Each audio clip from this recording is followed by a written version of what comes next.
যে কলিজার টুকরা সন্তানটাকে হাতে পেলেন, চাঁদের মতো সুন্দর ছেলে, আল্লাহ বললেন দেখি আমার হৃদয়ে তোমার জায়গায় কতটুকু, ইসমাইল রে জবাই করো। বলতে দেরি, ছুরি লাগাতে দেরি হয় না। তার মানে এই পরীক্ষায় পাস। একটার পর একটা আল্লাহ পরীক্ষা নিয়েছে, একটার পর একটা পরীক্ষা। আগুনের পরীক্ষায় পাস, ফ্যামিলি বিসর্জন দাও পাস, কলিজার টুকরা সন্তানের গলায় ছড়ি লাগাও পাস।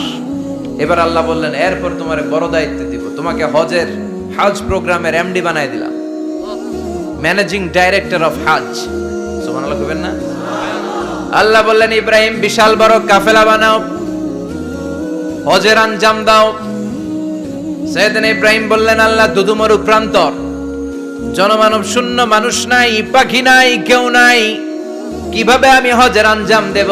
আল্লাহ বললেন ইব্রাহিম হজ প্রোগ্রামের ম্যানেজার গিরি করতে চাইলে তিনটা পেশা তোমাকে বেছে নিতে হবে। কয়টা? এই তিনটা পেশা এর সমন্বয়ে তুমি হজের প্রোগ্রামের আঞ্জাম দিতে পারবে। পেশা নাম্বার 1 তোমার রাজমিস্ত্রির কাজ করতে হবে, পেশা নাম্বার 2 তোমার ঝাড়ুদারগিরির কাজ করতে হবে, পেশা নাম্বার 3 তোমার মুয়াজ্জিনগিরি করতে হবে। সুবহানাল্লাহ কইবেন না?